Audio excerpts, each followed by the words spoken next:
So ఒకసారి K Venkataramana Reddy గారు Kamareddy MLA అటు కేసీఆర్ను ఇటు రేవంత్ రెడ్డి ఇద్దరిని ఓడించి అసెంబ్లీకి వచ్చారు. ఆయన చాలా ఇంట్రెస్టింగ్ ప్రపోజల్ చేశారు. సో మీ ప్రపోజల్ మీద పూర్తిగా వెళ్దాం. మీరు అనేది ఏంటంటే ఇప్పుడు ఓసీలకు కూడా రిజర్వేషన్ ఇవ్వాలి. ఇప్పుడు ఎస్సీ ఎస్టీ బీసీ ఓసీలకు రిజర్వేషన్ ఇచ్చిన తర్వాత మళ్ళీ జనరల్ సీట్ ఏంది? ఓసీ అంటేనే ఓపెన్ కాంపిటీషన్.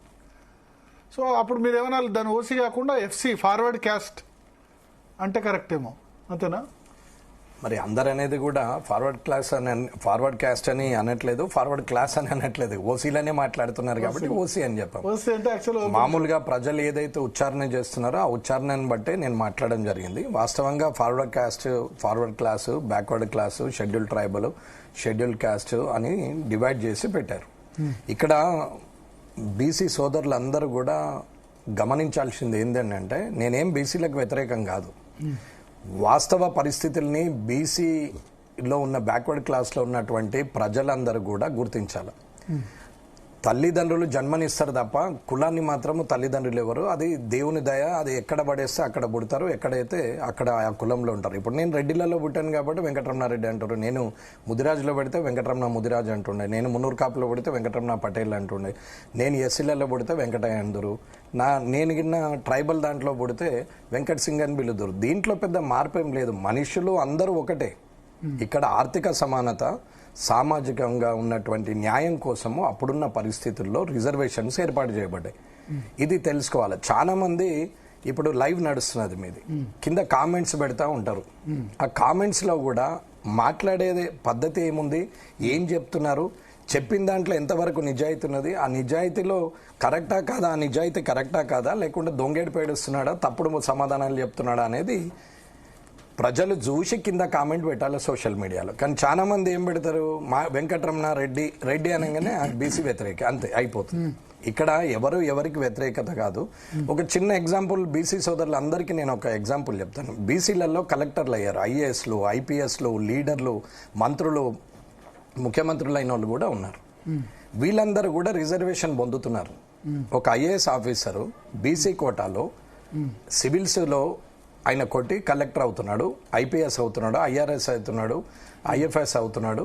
అయిన తర్వాత కూడా ఆయన స్థాయి మారిన తర్వాత ప్రజల ధనంతోని చదువుకొని ఎదిగిన తర్వాత తను స్వయంగా తన కళ్ళ మీద తను నిలబడ్డ తర్వాత మళ్ళీ రిజర్వేషన్ తన పిల్లలకి ఇస్తున్నారు. కోటీశ్వరులు అయినటువంటి వ్యక్తులు తిరిగి వాళ్ళ పిల్లలకి మళ్ళీ రిజర్వేషన్ ఇప్పిస్తున్నారు తప్ప వారి కులంలో అట్టడుగునున్నటువంటి వ్యక్తులకు ఆ రిజర్వేషన్ చెందాలి, సాధ్యమైతే నా జీతంలో నుండి నేను సాయం చేస్తానటువంటి వ్యక్తిని ఒక్కరిని చూపెట్టండి, నేను మాట్లాడతాను.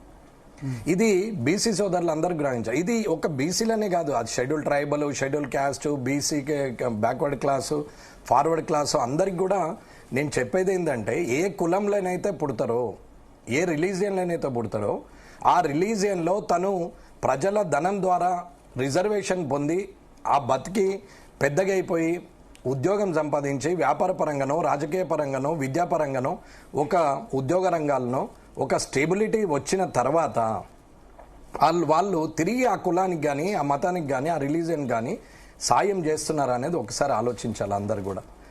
మాట్లాడడం అందరం మాట్లాడతాం, నేను కూడా మాట్లాడతాం. ఇవాళ రెడ్లకు రిజర్వేషన్ అని మీరే అన్నారు, నేను రెడ్లకు రిజర్వేషన్ అనలేను, ఓసీలకు reservation. OC means open competition అని నాకు తెలుసు, కానీ జనానికి ఓసీ అంటే వాళ్ళు ఫార్వర్డ్ క్లాస్ అన్నట్టు అయిపోతుంది. సో మీ ఉద్దేశం ఫార్వర్డ్ క్లాస్ లో ఉన్న వాళ్ళందరికీ రిజర్వేషన్. ఎఫ్సీ నేననేది బీసీలో 42% ఉన్నారని గవర్నమెంట్ డిసైడ్ చేసింది. 56% హిందూ బీసీలు, 10% ముస్లిం బీసీలు, 56%లో ఇది ఇస్తున్నారు అనుకోండి. 56 కాదు, 66 రాని, 76 రాని, వద్దనేది ఏమీ లేదు. కానీ 2001లో ఎస్సీ ఎస్టీ అంటే సెన్సెక్స్ ప్రకారంగా 2001 సెన్సెక్స్ ప్రకారంగా ఎస్సీ ఎస్టీలకు రిజర్వేషన్ ఉంటుంది. 2025 ప్రకారంగా బీసీలకు కులగణన చేసినాం కాబట్టి బీసీ రిజర్వేషన్ అని ప్రభుత్వం అంటున్నది. మరి అగ్రవర్ణాల్లో ఉన్న వారికి ఏ సెన్సెక్స్ ప్రకారంగా ఏమి ఇస్తారు? 70 ఏళ్ల మార్పుల కాలంలో ఎలాంటి మార్పు జరగలేదా? మరి 2001 సెన్సెక్స్ ప్రకారంగా ఎస్సీ ఎస్టీలకు అదే రిజర్వేషన్ ఇస్తూ 2025లో కులగణన చేసిన ఈ ప్రభుత్వం ఈ రోజు చేసిన కులగణన ప్రకారంగా బీసీలకు ఇస్తున్నది అంటే నేను అనొద్దు కానీ ఇదొక మళ్ళీ దుమారం లేపినట్టే అవుతుంది. అంటే ఎస్సీ ఎస్టీలకు అన్యాయం జరుగుతున్నట్టే కదా. వారి పాపులేషన్ పెరగలేదా 25 సంవత్సరాల్లో? పెరిగింది కదా. మరి వాళ్ళకు కూడా రిజర్వేషన్ పెరగాలంటే వాళ్ళు పెరిగిన జనాభా ప్రకారంగా వాళ్ళకు కూడా రిజర్వేషన్ అంటే ఇది రాజకీయంగా రాజకీయ నాయకులు ఓటు కోసము ప్రజల్ని పిచ్చోళ్ళని చేస్తున్నారు తప్ప ఇందులో నిజాయితీ ఎక్కడా లేదు అని చెప్తున్నాను. బీసీ సోదరులకు కూడా అందరికీ చెప్తున్నాను. నేను అనేది ఏంటి, ఆర్థికంగా వెనుకబడిన వ్యక్తులకు, సామాజికంగా ఇబ్బందులు ఎదుర్కొంటున్నటువంటి వ్యక్తులకు రిజర్వేషన్స్ చెందడంలో న్యాయం ఉంది. అది ఎస్సీయా ఎస్టీయా బీసీ అని కాదు. నేను అడిగింది ఏంటంటే ఊరికే రాజకీయ నాయకులకు అవకాశం ఇవ్వడానికి ఈ కులాలు మతాలు ఉన్నాయి కాబట్టి నేనేమంటున్నానంటే రాజకీయ నాయకులకు అవకాశం లేకుండా చేయాలంటే కులగణన ప్రకారంగా ఏ కులం నేను బీసీ ఎస్సీ ఎస్టీ ఓసీ అనట్లేదు, ఏ కులం ఎంత ఉందో దాని ప్రకారం పర్సంటేజ్ ప్రకారం ఇవాళ ముదిరాజులు బీసీలలో హైయెస్ట్, తర్వాత మున్నూరు కాపు, తర్వాత గౌడ్స్, అలాగే కుర్మగొల్ల ఉంటారు, ఆ తర్వాత కుర్మగొల్ల యాదవులు ఉంటారు, ఆ తర్వాత చేనేత అంటే పద్మశాలీలు ఉంటారు, ఆ తర్వాత వస్తే ఇట్లానే పెరికే వాళ్ళు, ఇట్లా చాలా మంది ఉన్నారు. వీళ్ళ కుమ్మరి కమ్మరి నాయ బ్రాహ్మణ విశ్వబ్రాహ్మణ ఇలా చాలా మంది ఉన్నారు. మరి రేపు రానున్న కాలంలో మిగిలింది ఏంటి అంటే కులాల వారిగా రిజర్వేషన్. ఇప్పుడు ఎస్సీ ఎస్టీ బీసీ అని మాట్లాడుతున్నారు, రేపు బీసీలలో మళ్ళీ మొదలవుతుంది. అంటే తెలంగాణ కన్నా ముందు ఉమ్మడి ఆంధ్రప్రదేశ్ కన్నా ముందు సగము మద్రాసులో ఉండే, ఇప్పుడు దాని నుంచి తెలుగు ప్రజలు వేరేరు, తెలుగు ప్రజల నుంచి తెలంగాణ వేరేరు. ఇప్పుడు ఇలాగే కులాలు కూడా క్లాసుల వైజ్ పోయి ఇప్పుడు కులాల వైజ్గా రాజకీయ నాయకులు వాడరనే నమ్మకం ఏముంది రేపొద్దున. అందుకే నేనేమన్నానంటే రేపొద్దున ఒక 2% ఉన్నటువంటి బ్యాక్వర్డ్ క్లాస్లో ఒక కులం, అదే బ్యాక్వర్డ్ క్లాస్లో ఒక 70% ఉన్నటువంటి ఇంకో కులం మధ్యన రేపు చిచ్చు పెట్టరనే నమ్మకం ఏముంది ఈ రాజకీయ నాయకులు, ఈ పార్టీలు. ఏ పార్టీ అయినా కావచ్చు, నా పార్టీ నీ పార్టీ అనేది నేను మాట్లాడట్లేదు.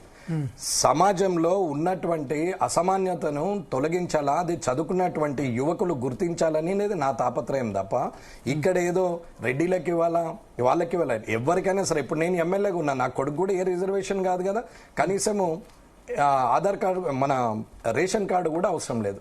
నేను వ్యక్తిగతంగా నేను చెప్తున్నాను, నాకు రేషన్ కార్డు లేదు, మా నాన్నగారికి కూడా రేషన్ కార్డు లేదు. నేను ఇవాళ ఎమ్మెల్యే ఈ స్టిక్కర్ ఉన్న టోల్ గేట్ దగ్గర నేను ఫాస్టాగ్ మీద వస్తా, ఇది నా నిజాయితీ. ఎగ్జామ్టెడ్ అయినా నేను ఫాస్టాగ్ మీదనే వస్తా. ఎందుకు అని అంటే అవసరం లేదు, అది ఎవరికైనా ఉపయోగపడాలి, ఎవరికి ఉపయోగపడాలో వారికి ఉపయోగపడాలి. ఫాస్టాగ్ కూడా పెట్టుకునేంత హీన స్థితిలో దుస్థితిలో రాజకీయ నాయకులు లేరు. టోల్ గేట్ల దగ్గర కొట్టిన సందర్భాలు కూడా కొడతారు, తంతారు. ఇంకా అదంతా ఎందుకండి, ఇచ్చిన టికెట్లు అంటే ఎమ్మెల్యే స్టిక్కర్లు ఇచ్చేది 4, కానీ అవి 40 తయారవుతుంది. బావకు ఉంటుంది, బామ్మర్దికి ఉంటుంది, సుట్టపోనికి ఉంటుంది, దోస్తులకు ఉంటుంది, ఫాలోవర్కి ఉంటుంది, సెకండ్ క్యాడర్కి ఉంటుంది. ఎమ్మెల్యే టికెట్లు విచ్చలవిడిగా స్టిక్కర్లు పెట్టేసి టోల్ గేట్ల మీద బతుకుతారు. ఇటువంటి రాజకీయ నాయకులను ఇవాళ ప్రజలు ఎందుకు నమ్ముతున్నారు, వాస్తవికతను ఎందుకు అర్థం చేసుకోవట్లేరు అంటున్నారు. నేను ఇక్కడ ఎవరిని ఏ పార్టీని కించపరుస్తలే, ప్రభుత్వాన్ని కించపరుస్తలేను. ఇది ఎంత దూరం పోతుంది? సరే పాపులేషన్ ప్రకారంగానే మాట్లాడారు. ఇదే దాంట్లో రేపొద్దున పాపులేషన్ ఎంత పెంచుకుంటే అంత రిజర్వేషన్లు వస్తాయని ఆయన మనం పాపులేషన్ పెంచాలంటే మరి దేశం ఎటుపోతుంది? బాధ్యతారహితమైన వ్యతిరేకిస్తున్నారు. అసలు కులరహితం అనేది టీవీలలో ఇస్తారు. కులం అడిగిన వాడు అడ్డగాడిదాన్ని మాట్లాడతారు, కట్నం తీసుకున్నవాడు అడ్డగాడిదాన్ని ఎట్లయితే పెడతారో కులరహిత సమాజం ఉండాలనే కోరుకుంటారు. నేను కూడా కులరహితమే ఉండాలి, అలాగే రిజర్వేషన్ లేకుండానే ఉండాలి.